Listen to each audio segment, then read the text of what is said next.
આજે સવારે 7 વાગતા જ વિધાનસભા અધ્યક્ષ રાજેન્દ્ર ત્રિવેદી એબીપી અસ્મિતાના નવા લોગોનું લોન્ચિંગ કર્યું અને કરોડો નાગરિકો એબીપી અસ્મિતાના નવા રંગરૂપના દર્શક તરીકે સાક્ષી બન્યા.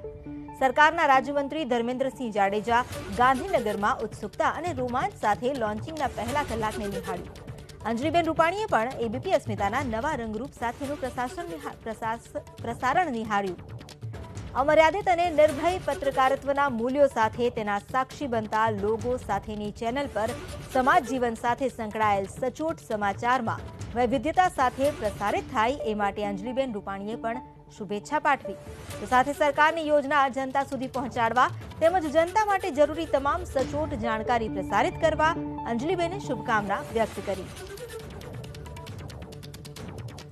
સીએમ હાઉસ પણ એબીપી અસ્મિતાનો આજનો જે નવો પરિવર્તન જે છે તે નિહાળાઈ રહ્યો છે. વિજયભાઈ રૂપાણીના પત્ની અંજલિબેન રૂપાણી આપણી સાથે જોડાઈ રહ્યા છે. બેન, ખાસ આપે અસ્મિતાનો આ નવો લુક, નવા રંગરૂપ સાથેનો રિલોન્ચિંગ જે છે એક રીતે કહી શકાય તે જોયું. ફર્સ્ટ ઓફ ઓલ આપની પ્રતિક્રિયા.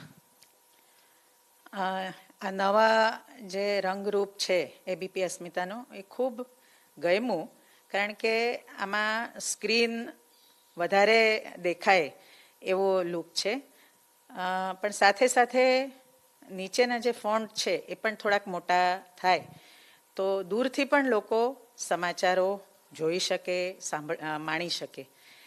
પણ ખરેખર એબીપી અસ્મિતાને ખૂબ ખૂબ આ 5 વર્ષ પૂરા થયા એના માટે શુભેચ્છા આપું છું.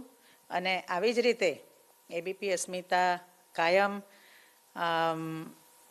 અભય થઈને અને સમાચારો લોકો સુધી પહોંચાડે એવી શુભેચ્છા આપું છું. સાથે સાથે જે સત્ય છે એ ચોક્કસ બહાર આવે, લોકો સુધી પહોંચે અને સાચા સમાચારો લોકો સુધી પહોંચે એવું હું ઈચ્છું. અંજલિબેન રૂપાણી, એબીપી અસ્મિતાનો આ નવો રંગરૂપ, નવો જે પરિવર્તનનો આ સિનારીઓ જે છે તેને તેઓ નિહાળી રહ્યા હતા. શુભેચ્છા એબીપી અસ્મિતા.